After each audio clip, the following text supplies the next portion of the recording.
আচ্ছা, আসো আমরা একটু পঞ্চম অধ্যায়ের প্রশ্নগুলো দেখি। নিপা শীতকালীন ছুটিতে বাবার সাথে সিঙ্গাপুর বেড়াতে যাবে বলে খুবই উৎফুল্ল। সে নীলক্ষেত কাঁটাবন দিয়ে যাওয়ার সময় প্যারট শব্দটিকে পাসপোর্ট হিসেবে দেখল।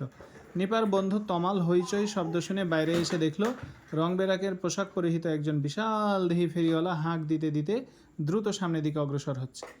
গ নম্বর প্রশ্ন বলছি কি উদ্দীপকে নিপার মধ্যে প্রত্যক্ষণ সংগঠনের যে উপাদান কাজ করেছে তা ব্যাখ্যা করো। তোমরা বলো তো কি হয়েছে।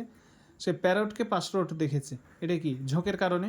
কেন সে এই ঝোঁক হলো? কারণ সে ভ্রমণ করবে, বাবার সাথে যাবে, তাই সে এখন যা কিছু দেখে ভ্রমণের আঙ্গিকে দেখে। দেখো উত্তরে তাই বলছে যে উদ্দীপকে নিপার মধ্যে প্রত্যক্ষণ সংগঠনের জৈবিক উপাদানের ঝোঁক প্রবণতা কাজ করেছে। তো ঝোঁক প্রবণতা ব্যাখ্যা করবো, উদ্দীপকের সাথে মিলিয়ে দিবা। উদ্দীপকে তমালের ক্ষেত্রে মনোযোগের যে সমস্ত শর্ত প্রকাশ পেয়েছে তা দেখো। মনোযোগের কি কি পেয়েছে? হইচই, তাহলে তীব্র শব্দ, তীব্রতা। আচ্ছা, রং বেরঙের পোশাক, তার সামঞ্জস্যহীনতা, এবং বিশাল দেহি ফেরিওয়ালা, আকার ইত্যাদি। আমরা উত্তরে দেখি তো। উদ্দীপকে তমালের ক্ষেত্রে মনোযোগের কতগুলো শর্ত, যেমন তীব্রতা, রঙিন বস্তু, আকার, পুনরাবৃত্তি, গতিশীলতা, শর্তগুলো প্রকাশ পেয়েছে। এগুলো তুমি ব্যাখ্যা করে দেবো, উত্তর শেষ। আশা করি আমি বোঝাতে পারছি। 2 নম্বর বস্তু দেখো। বস্তু হতে আগত উদ্দীপনা এলোমেলো বা বিশৃঙ্খলভাবে আমাদের মস্তিষ্কে পৌঁছায়। মস্তিষ্ক সেগুলোকে সুশৃঙ্খল এবং একীকরণ করে বস্তুটি প্রত্যক্ষণের ব্যবস্থা করে থাকে। এটি প্রত্যক্ষণের একটি গুরুত্বপূর্ণ বৈশিষ্ট্য। আমাদের প্রত্যক্ষণ ইন্দ্রিয় নির্ভর অন্য একটি মানসিক প্রক্রিয়ার উপর নির্ভরশীল। এই মানসিক প্রক্রিয়াটিকে প্রত্যক্ষণের আবশ্যিক পূর্বশর্ত বলা হয়। আচ্ছা, প্রশ্ন দেখি। গ, দৃশ্যকল্প একে বর্ণিত প্রত্যক্ষণের বৈশিষ্ট্য ব্যাখ্যা করো। প্রত্যক্ষণের বৈশিষ্ট্য ব্যাখ্যা করো। আমরা প্রত্যক্ষণের বৈশিষ্ট্য আলোচনা করে আসি নাই, চলো দেখি কি বলছে। এখানে হচ্ছে এলোমেলোভাবে আসে, আসার পরে সেটা সুশৃঙ্খলভাবে সাজিয়ে দেয়। যে আমরা প্রত্যক্ষণের সুবিন্যস্তকরণ পড়ালাম, যে সুবিন্যস্ত হওয়ার 2টা উপায়, একটা হচ্ছে ব্যক্তিনিষ্ঠ, বস্তুনিষ্ঠ। এটা মূলত দৃশ্যকল্প একে বর্ণিত প্রত্যক্ষণের গুরুত্বপূর্ণ বৈশিষ্ট্যটি হচ্ছে সংগঠন প্রবণতা বা সুবিন্যস্তকরণ। তো প্রত্যক্ষণের সুবিন্যস্তকরণ নিয়ে কিছু লিখবা, তারপর উদ্দীপকের সাথে মিলিয়ে দিবা। এরপর আসো দৃশ্যকল্প 2 উল্লেখিত মানসিক প্রক্রিয়াটি এবং এর বৈশিষ্ট্যগুলো বিশ্লেষণ করো। আমাদের প্রত্যক্ষণ ইন্দ্রিয় নির্ভর অন্য একটি মানসিক প্রক্রিয়ার উপর নির্ভরশীল। তাহলে এই মানসিক প্রক্রিয়াটি কি? প্রত্যক্ষণ কার উপরে নির্ভরশীল? প্রত্যক্ষণের প্রথম ধাপটা কি? প্রত্যক্ষণের আগে সংবেদন হতে হয়। তাহলে আলটিমেটলি দৃশ্যকল্প 2 আমরা যেটা পাচ্ছি সেটা হলো দৃশ্যকল্প 2 উল্লেখিত মানসিক প্রক্রিয়াটি হলো সংবেদন। সংবেদন কাকে বলে দিবা এবং এর সত্যগুলো দিবা, তারপর উদ্দীপকের সাথে মিলিয়ে দিলেই হলো। এরপরে আমরা 3 নম্বরে দেখি। এখানে কতগুলো ছবি দেওয়া আছে এ নাম্বারে, এই যে ডট ডট ডট এগুলো ব্লক দেওয়া আছে 4 কোণা, আর এদিকে একটা 4 কোণা বক্স দেওয়া আছে। এখন যদি আমি বলি 2 নম্বর বলছে কি আফিয়া বাবার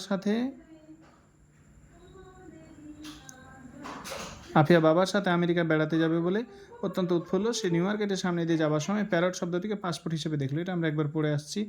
প্রশ্ন হচ্ছে দৃশ্যকল্প 2 বর্ণিত আফিয়ার ক্ষেত্রে প্রত্যক্ষণ সংগঠনে যে উপাদানটি কাজ করেছে এটা হচ্ছে ঝোঁক। দৃশ্যকল্প 1 প্রদর্শিত চিত্রে প্রত্যক্ষণের সত্যগুলো বিশ্লেষণ করো। এই যে এ শর্তটা হচ্ছে সাদৃশ্য। আমরা একসাথে দেখি, দেখি উত্তর কি বলছে।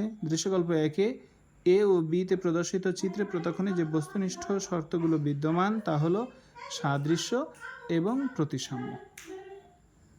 আচ্ছা, তাহলে এই উত্তরটা হইল। আমরা হচ্ছে পরের প্রশ্নে আসি।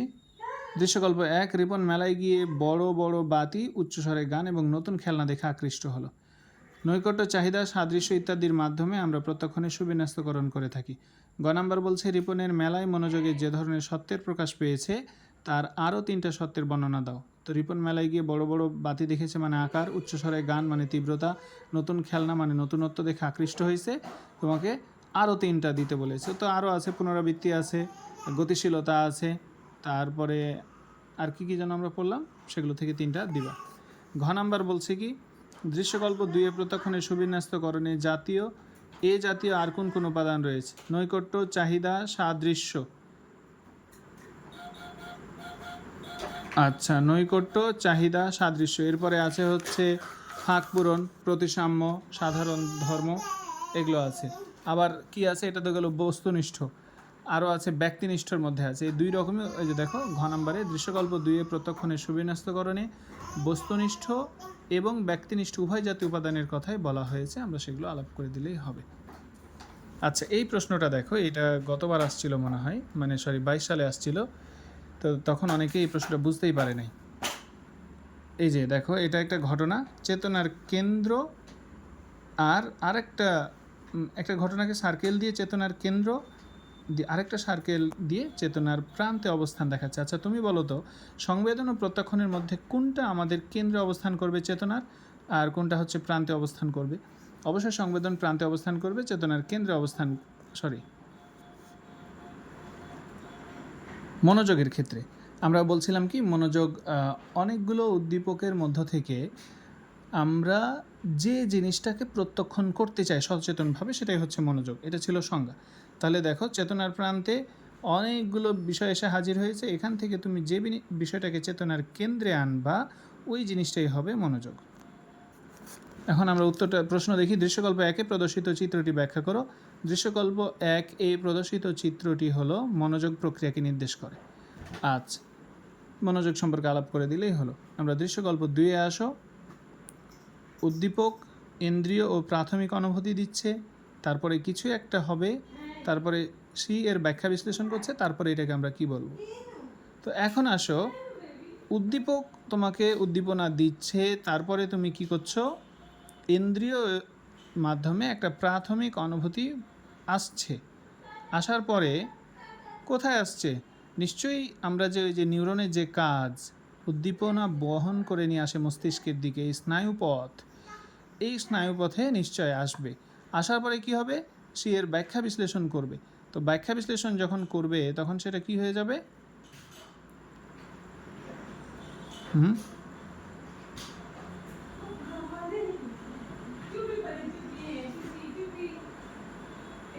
সি দিয়ে হচ্ছে স্নায়ুপথ, এবং এই স্নায়ুপথ দিয়ে যাওয়ার পরে সি এর ব্যাখ্যা বিশ্লেষণ করবে, তখন এখানে উত্তরে বলছে যে এটা সংবেদনকে বোঝানো হয়েছে।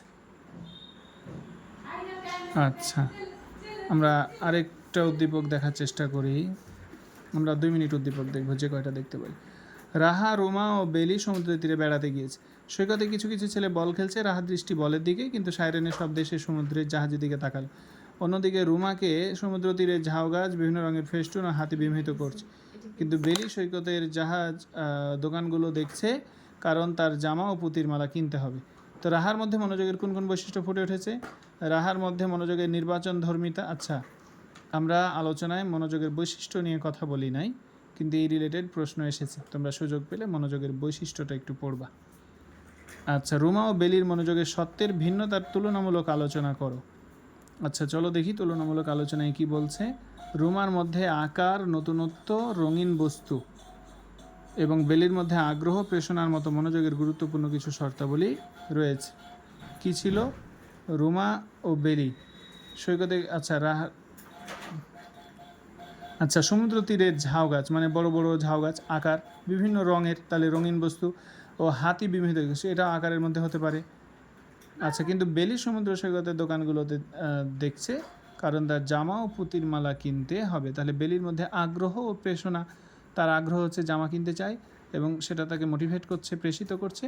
ফলে বেলির ক্ষেত্রে ঘটেছে ব্যক্তিনিষ্ঠ, আর রুমার ক্ষেত্রে ঘটেছে বস্তুনিষ্ঠ উপাদানের। আচ্ছা, এবার আসো দৃশ্যকল্প 1। আকাশ একজন প্রতিষ্ঠিত ক্রিকেট খেলোয়াড় হতে চায়, এজন্য প্রতিদিন খবরের কাগজ ক্রিকেট সংক্রান্ত খবরগুলো সবার আগে পড়ে। আর এখানে আমরা কতগুলো ত্রিভুজ এবং ব্লক দেখছি। গ নাম্বার প্রশ্নে বলছে, আকাশের ক্ষেত্রে মনোযোগের কোন সত্যের বহিঃপ্রকাশ ঘটেছে? প্রতিষ্ঠিত খেলোয়াড় হতে চায়, এই জন্য সে খবরের কাগজ দেখে। আগ্রহ, ব্যক্তিনিষ্ঠ। দেখো গ নাম্বারে বলছে মনোযোগের অভ্যন্তরীণ সত্য আগ্রহ এর বহিঃপ্রকাশ ঘটেছে। এই যে উত্তরে বলছে দৃশ্যকল্প 1 আকাশের ক্ষেত্রে মনোযোগের গুরুত্বপূর্ণ অভ্যন্তরীণ সত্য আগ্রহের বহিঃপ্রকাশ ঘটেছে। আচ্ছা, 2 নম্বরে কি আছে? প্রত্যক্ষণ সংগঠনের, এই যে ব্লকগুলোকে একসাথে দেখছি, ত্রিভুজকে একসাথে দেখছি, এটা কি? সাদৃশ্য। তাহলে উল্লিখিত উপাদানটি ছাড়া প্রত্যক্ষণ সংগঠনের অন্যান্য উপাদানগুলো বিশ্লেষণ করো। আর অন্যান্য উপাদান যেগুলো আছে, যেমন সংগঠনের ক্ষেত্রে সাদৃশ্যের প্রভাব দেখানো হয়েছে, যার বাইরে আরও বেশ কিছু উপাদান আছে, যেমন প্রত্যক্ষণ সংগঠনের ক্ষেত্রে প্রদত্ত দৃশ্যকল্প 2 বর্ণিত সাদৃশ্য ছাড়াও বস্তুর নৈকট্য, ধারাবাহিকতা, বিশেষ পরিচিতি, ফাঁক পূরণ, প্রতিসাম্য, সাধারণ ধর্ম এগুলো বিশেষ ভূমিকা রাখে। এই ব্যাপারগুলো নিয়ে আলোচনা করে দিলেই হয়েছে। আমরা আর একটা উত্তর দেখি, সেটা হলো এটাই শেষ। নিজাম সাহেব মোটর বাইকে চড়ে অফিসে যান। একদিন তার ছেলে শিপন দোতলার বেলকনিতে দাঁড়িয়ে গভীর আগ্রহে রাস্তার দিকে তাকিয়ে আছে, কখন বাবা বাড়ি ফিরবে। রাস্তায় যে কোনো গাড়ির শব্দ হলেই সে ভাবে বাবা আসছে। অনেকক্ষণ দাঁড়ানোর পর হঠাৎ শিপন দেখলো পশ্চিম আকাশে বড় লাল সূর্য মেঘের মধ্যে হারিয়ে যাচ্ছে। অতপর ক্লান্তি আসলে রুমে গিয়ে ঘুমিয়ে পড়ে। ঘুমের মধ্যে বাবার ডাক শুনে জেগে ওঠে, দেখলো বাবা এখনও বাসায় আসে নাই। শিপন দাঁড়িয়ে বাবার জন্য অপেক্ষা করছে। প্রত্যক্ষণ সংগঠনে কোন শর্তের সাথে সম্পর্কিত? আচ্ছা, বাবার জন্য অপেক্ষা করছে, এটা হচ্ছে ব্যক্তিনিষ্ঠ শর্তের সাথে সম্পর্কিত। কেন ব্যক্তিনিষ্ঠ? কারণ বাবার প্রতি তার যে অভাব, মানসিক অভাব, যে বাবার সান্নিধ্য পেতে চাই, এই অভাবের কারণে এটা হচ্ছে তার ব্যক্তিগত চাহিদার কারণে সে হচ্ছে ওখানে দাঁড়িয়ে অপেক্ষা করছে। শিপনের সূর্য প্রত্যক্ষণ ও বাবার ডাক শোনাকে তুমি কিভাবে ব্যাখ্যা করবে? সূর্য প্রত্যক্ষণ কি করলো? সূর্য প্রত্যক্ষণকে অধ্যাস, সূর্যকে দেখলো অনেক বড় হয়ে ডুবে যাচ্ছে, আসলে সূর্য বড় হয়নি, যা ছিল তাই আছে। আর সে বাবার ডাক শুনতে পেলো, এটা হচ্ছে বাবা তখনও আসে নাই, তাহলে এটা হচ্ছে অলিক প্রত্যক্ষণ হিসেবে ব্যাখ্যা করা যায়। তাহলে সংবেদন ও প্রত্যক্ষণ নিয়ে এখানেই শেষ করছি।